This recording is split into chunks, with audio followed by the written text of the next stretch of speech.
everybody. Welcome to a new episode of the Low Code Approach podcast. I'm Sean Fiene, a senior product marketing manager on the Power Platform and Microsoft Copilot Studio team, and I'm joined by... I'm Wendy Haddad. I'm a senior customer experience program manager on the Planner team, and I am joined by... I am General Jocelyn Panchal, senior product manager of all different types of agentic security. We haven't decided today yet what my job is, but last month we had an episode with the lovely Miss Heather Orta-Olmo, principal product manager, and they had the audacity of doing this episode without me. Still, we brought her back. Heather, how are you? Doing great, Jocelyn. Thank you so much for having me. I hope that this podcast is going to be extremely different and funner than the last. Whoa! So I think it's already a win. Burn. As someone who's on literally every podcast, I take much offense. Hey, so what are we talking about? Typically, we talk about low-code, no-code solutions. We are going to focus on a pretty no-code solution that's coming out. This is going to be Workflows Agent in Microsoft 365 Copilot. Heather, what? That's a mouthful. What is that? What am I talking about? This is so new. It's new to everybody. Please inform us, Heather. What's going on? Yeah, we are so excited to be announcing the release of the Workflows Agent inside of Microsoft 365 Copilot. So when the next time you're inside of M365 Copilot and you're part of our Frontier program, you'll be able to find the Workflows Agent inside of that agent store, and you can use it to create automations across your M365 applications. So we've seen how we've evolved the creation experience for workflows or automations across Microsoft. And this is just a new way for information workers to create personal automations for themselves directly inside of M365 Copilot. So you get all these really cool prompts and responses from Copilot today. So maybe every single day you wake up and you ask Copilot, hey, summarize my meetings for the day, help me stay on top on my calendar or my emails. And then I just wish that it would just do this. Maybe if I had a way to actually have an automation that schedules getting these types of intelligent responses and then takes action. So maybe I want to get a summary of all of my planner tasks that I have inside of my planner, and I want it to create focus time for me every day on my calendar. Now I can do that with a simple prompt inside of Workflows Agent. And that's really what's so magical about this new experience, where it's a conversational experience with the agent to create your flow in real time, and then be able to edit and manage that flow directly inside of M365 Copilot. Wendy's hooked. You said platter. She's like, I'm all in. So help me understand, there are a lot of disparate automation X agentic solutions right now. And kudos to the team, because y'all are putting out one thing after another. When do I use which? Yeah, absolutely. So we have Power Automate Cloud Flows that we have known and loved for many years. And then we have Agent Flows inside of Copilot Studio, which is really about bringing the ability to have deterministic, intelligent, orchestrated actions inside of our Copilot extensibility story, right? Those things will continue to exist and be the place for our makers to extend and create automations for business processes at scale. What Workflows Agent does is it really allows folks who are looking to create personal automation, who maybe have never heard the word API in their life and might not know how to truly configure a connector action in the way that you are meant to inside of our traditional automation designers. This is really for that person. So if you're thinking about your friend who still doesn't use Teams because they are still stuck on Outlook, but they want to be able to automate their processes, this is really targeted at that persona. So you answered the what is it, you answered the who, and you've given a couple examples, but I mean, I'm coming from the Power Platform background too of building those workflows. And so you think about things in terms of connectors or services you're connecting to. Now, if this is for an information worker who doesn't know what an API is, does that limit what connectors, what services you can connect to? Or can you talk to me through about how useful is this tool actually? Yes. So Workflows agent allows you to create automations across SharePoint, Teams, Outlook, Planner, and approvals. Outside of that, if you want to create an automation that uses something that calls to Salesforce or Azure, really the place to do that is inside of our other automation suites. So you brought up something before, right? Like you make a prompt or you enter a prompt and you get a workflow. Awesome, right? Is there somebody that's coming from a non-Power Platform background that may have experience building these workflows that they can get a better understanding of maybe the purpose of when a workflow is required and how they should structure that prompt or their natural language when trying to create a workflow? Like, what are tips and tricks? What are best practices they can use in using prompts to make these types of workflows? Yeah, this is a great question because that's really the magic of Workflows agent. So if someone's coming in and they might have a general idea of what they want that automation to look like, but they have no idea about the underlying services and the APIs and what's required to make those things happen. The Workflows agent guides the user to answer those questions, right? So if I were to go into Workflows agent today and say, hey, help me stay on top of my email. If you were to take that as a concept and try to build a flow in Power Automate, you'd have to know a lot more before you start deciding what actions do you actually need to help automate or stay on track of your emails. Are you trying to reply, forward, send, right? There's all of these like API calls that can be used to complete that task.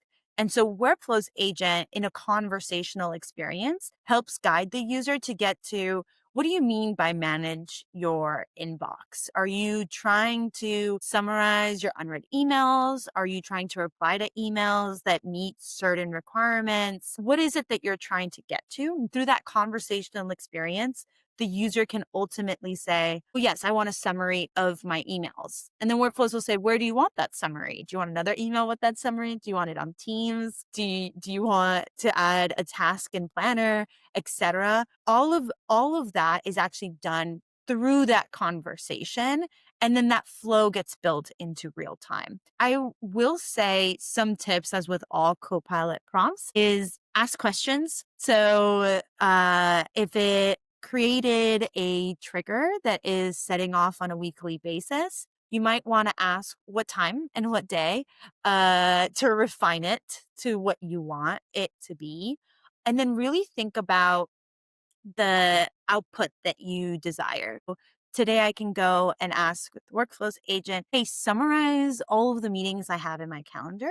And it's very literal. It takes instructions really well. So it'll come back and potentially give me a summary that is just, you have a meeting at 8 a.m. that is X. You have a meeting at 9 a.m. that is Y, which might not be super helpful from a summary perspective. So the more specific you can be of, hey, use bullet points and only include meetings that I've accepted because I'm triple booked all the time, but maybe I only accept 50% of those meetings. Those are things that are going to be super helpful for the Workflows agent to curate an automation that is actually going to be useful. And as with everything, refinement takes practice, right? So we are definitely trying to get our users into the habit of, it's not a single shot prompt. I can't just give it a prompt and then expect the output and then say, oh, well, that didn't work and walk away, which is why we've brought testing directly into the experience, right? So try out some prompts, test it out, see what it comes back with, go back, give it a couple more guiding prompts, and then continue testing until you have something that is actually going to help you automate your personal product processes. No, that makes total sense. And it's like, it's it's very easy to get started and to build some really powerful workflows that do a lot for you in your personal productivity. But let's take not a happy path approach to this real fast. What if I build unknowingly, what if I build a recursive workflow? What do? How do I fix something like that? Because you can make a lot of workflows happen real fast and send things out of whack. How do I be a better I don't know, prompter? How do I build better workflows when and not set myself up for disaster? Yeah, and I want to also come at it with a direction of empathy. So last night I was testing a flow, and I've been on automation for 7 years now. This has been my bread and butter. And last night I drowned my inbox with one of these flows that was creating an approval for an email I received that I was sending myself. And I ended up with like 400 emails by the time I woke up this morning. So it happens to the best of us, these recursive flows. And I think sometimes you have to learn the hard way of testing it out and then having to spend a good portion of your morning deleting emails from your inbox. But I think a good tip is anytime that you are sending emails to yourself, sending yourself reminders, etc., our triggers are really sophisticated. So they can be described and defined in very specific ways that guardrail you from having these kind of recursive flows that are just triggering over and over and over again from its own byproduct. And so I think a good tip is just make sure that when you do define what that trigger is, you are being really specific. So defining a trigger and saying, hey, trigger only when I receive an email that contains X in the subject keeps me from having that flow trigger for every single email I receive during the day, right? And Workflows Agent, the way that we've trained it to be is it's meant to be helpful and it's going to ask you follow-up questions, but it's not going to try to waste your time. So it's not going to babysit the user to some degree all of these options. If you ask it to trigger when you receive an email, it'll trigger for every email that you receive unless you define what that how that email should look.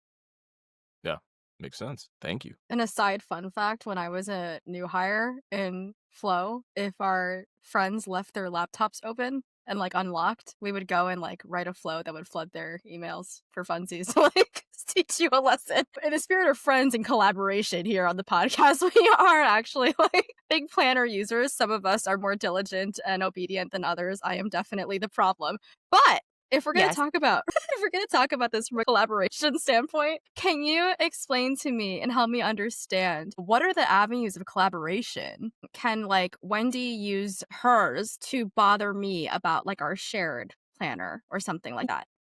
Yeah, absolutely. You can use, and that's one of the key scenarios we have for Workflows agents, right? So being able to use flows not only to keep your personal productivity up, but to also help your team to some degree, right? So I'm sure Wendy could write a Workflows agent that pings Jocelyn every single day to update planner. You can absolutely do that with Workflows agent, which is like a great scenario that we have is the ability to use MD65 tools, which inherently are collaboration tools, just being able to automate those scenarios. Take us a huge step back, and it's related, but I'm going to first ask Heather to answer, and then I think Jocelyn or Sean, maybe if you want to pile on to this as well. In working with customers around Copilot adoption and now being in the agent space, what I'm finding is that there's two parts of this. There's the part of prompt engineering or giving instructions. And I think we had this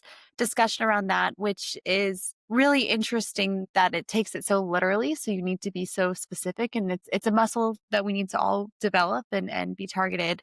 But there's another part of this of just looking at work differently to understand what can be automated. And that could be with the Workflows agent. It could be with Power Automate. It could be with Copilot itself or different tools here. And so you've lived in this space for a long time. I know each of us has probably been through our own journey of automations. How have you kind of grown in being able to identify things to automate and deciding what should be automated or not?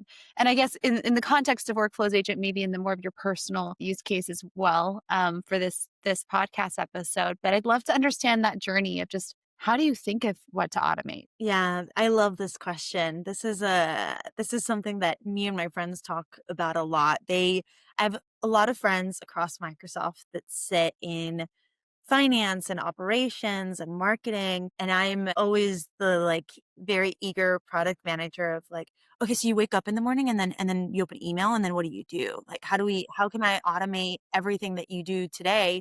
And I think something that I've learned is truly in the last 5 years since since we got Copilot, since we've been able to have access to these AI tools, we've almost have to take away the scar tissue of some of those original engagements of like, oh, well, I asked Copilot to summarize something in the year 2020 and it did not do a good job. And it's like the models and what we were able to do in 2020 is like a completely different world than what we're able to accomplish today in 2025. And sometimes I think we have to do the same thing, not from an AI perspective, but from an automation perspective, right? So if I think about some of these personal productivity scenarios that we can use today with Workflows Agent. So, hey, take all of my meetings and then here's something about me. I am a PM and I own Workflows Agent. This is what's important to me. Now create a summary that is actually pertinent to something that would be useful to me. Imagining building that inside of flows, as Power Automate used to be called for a moment of retro, it would have been impossible to think that someone could build that flow and that someone coming from an M365 perspective that had never used the Power Platform and hadn't used AI builders, machine learning models, could build something like that is extraordinary, right? So we're really like in a new age of there's all of these scenarios that folks in the past could be like, but I could never automate that. Those are wide open doors now. And it just takes some testing and some work on getting that prompting right, which can be difficult. Like I don't want to minimize that it's not, annoying sometimes having to rewrite a prompt, but it really is about like not closing ourselves off to what was possible when Power Automate was called Flows in 2017, but what is possible today. And I think something that helps me really get new ideas is listening to podcasts, right? And I listen to a lot of podcasts on products and how product managers and folks are using AI. And we have a ton of really great listening boards internally at Microsoft too, where people, post of like, here's what I did with this tool today, and here's what I was able to automate, and then be able to run back and see if I can replicate the same thing. Because people are coming up with new ideas every single day, and they're willing to share, which is really exciting. I think the thing I'm trying to figure out right now, because this all sounds super awesome, and like I want people to start building out all of these workflows, but like getting good in our side chat, Jocelyn yelled at me to get good and like be good at automations, which is super funny given my background. But like, how does somebody actually get good at this? Is this a journey of personal discovery and building workflows? This is like love, laugh, and automate? Like, what are we doing here to actually make this a reality? Because if it is something that is like for you personally and personal productivity, how do you build a center of excellence around this? How do you actually understand best practices? I need a love, laugh, automate shirt that I can wear the entire week of Ignite. If we can Swag. figure out how we can all show up at Ignite with a love, laugh, automate, cry a little bit. Might be the full. Yeah, getting good. I think the truth of it is that we've created a lot of these AI systems, but the systems that they talk to are the same and they're not changing in the next year, right? So Teams is Teams, Planner is Planner, and sometimes it takes some learning of what those systems do. So not to pick too much fun on Planner, but in Planner for you to actually sorry, my dog is reminding me that it's time for his breakfast. We are welcoming to animals on this podcast, very much so. Okay, good. He would love that. So yes, so Planner, not to pick too much fun, but to actually create a new task from an automation perspective, you have to have the planner name and then you have to have the group name of where that planner oversights. And as a novice user, you may be added to a plan. You are never part of actually deciding what group you're in. And you have to know some information about that underlying system to be able to say, okay, create a task and here's my planner name and here's my group name, right? And that's not going to change. And we can make well, maybe that'll change on the planner side soon. But from an AI perspective, understanding the underlying applications is really useful and not forgetting that those things are true, right? When I create a Teams chat, I have to know the team's name. And if I want to automate a channel, I have to know the channel name and I have to know the team that it's under. And I think sometimes we think that things are really, really magical, which is great. Like we should definitely be super optimistic about what AI can do. But it has to be in the realms of if I ask Jocelyn to go do something, right? If I ask Jocelyn, hey, can you post this in the Teams chat? Jocelyn's going to need to know what the name of the Teams chat is, right? Or Jocelyn is going to go and post it in a Teams chat that I do not want that information posted in, which is something that you'll learn very quickly that the automation is capable of doing. So I think that's a really good thing to keep in mind, which is that like, as much as it's in an AI abstracted layer, the systems are still the same, right? And they still need the same information that you would give a human about that system. Because I'm hearing a lot about this kind of angst, and this is about helping people transition for the future. So do you think you have more to add on that topic? Actually, you know what's interesting about that though? It's almost a great tool to help people understand the art of the possible. And like what that means is I do all these processes that stay inside of my Microsoft Graph, right? And so I can hit Outlook, I can hit SharePoint, I can hit Planner, all these great things and stuff. But like the beautiful part about automations is there's always the what's next. And in what's next means connecting to third-party services, connecting to things like additional knowledge sources. And that can actually take you on a more graduated workflow journey and utilizing new tools and just like boosting your skills and your understanding of these processes, right? Like you should know your business process as the business process owner and understand the ins and outs and the inefficiencies that you can build into the flows that you're making. And so like as you're doing these things and you're testing it in product, like this is such a great opportunity to start at a level that's not going to cause crazy damage with both first and third party data and then graduate that understanding into more complex workflow tools. Heather, did I say that right, or does that sound stupid? Yeah, no, I think you're absolutely right. So I think we think about automation in almost like a 3 tiers. So personal teams and then business process, right? And so sometimes to get to that business process, you first need to exercise the muscle of that personal productivity. So that's, yeah, absolutely. That's definitely how we view it. Related conversation topic, and it kind of is going to segue into me asking, like, what do I do now? Like, how do I get started? The other thing that I always thought about coming from like the Cloudflow space as well, about getting started or knowing how to build that muscle, right? Is I used to be a huge advocate for the Cloudflow's templates, right? Because as a brand new person to automation space, I'm like, I don't know what I can do.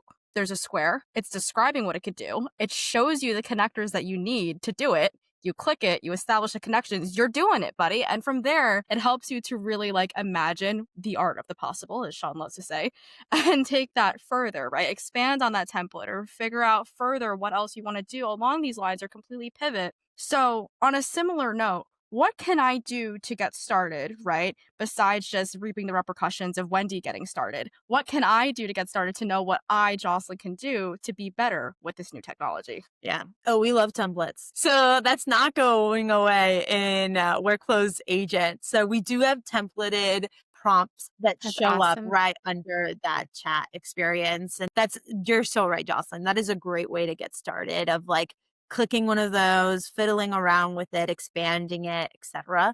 And those will continue to expand. So today we have 3, and in the future there will be many, many more. That's awesome. And then I think one other thing just to add an experience, and maybe we're getting the signal from our producer, we need to start landing the plane here. But I think that one thing that you can also do is just even being more aware of your work itself. Sean, you alluded to this a little bit, right? Of just knowing your business processes, but some of it is just knowing your personal processes. So, like, hey, I am always asking Jocelyn to update her planner. I'm going to write this down and take some time and actually automate it. Like, what are the things that you're repeating as well? I think building that muscle, as you mentioned, Sean, that's the first step in the journey to transition that mindset and build those muscles in that AI world. And so it sounds like this is an awesome tool, Heather, for all of the information workers to be able to get started on that automation journey to better accomplish more with that. So as we're landing the plane, are there resources, anything we should, Ignite announcements, anything we should be looking out for? Ignite announces, you gotta show up to Ignite to find out. It's only getting more and more exciting as we get closer to the end of the year.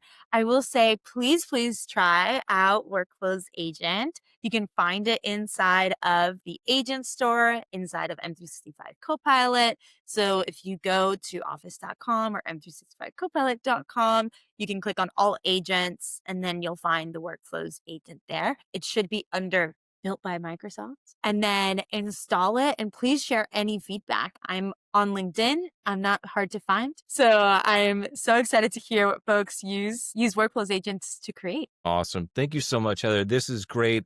Like you alluded to it earlier, there's going to be many more advancements coming. I can't wait to have you on again. And then you hit that 3-time show, which is going to be such an amazing We need achievement swag, for everyone. Sean. We like if you're on 3 times or more, you get like swag with each episode. I have an update, like, and we can, like, I'll go over that after the recording stops, and I'll tell you all about the swag. We're getting swag.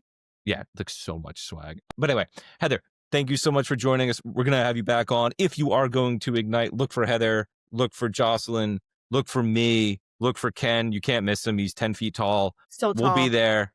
He's so tall. So tall. This would be a great time to be like, save $100 on your ticket with like promo code Heather100 or No. It's Love Laugh Automate. That's Heather's.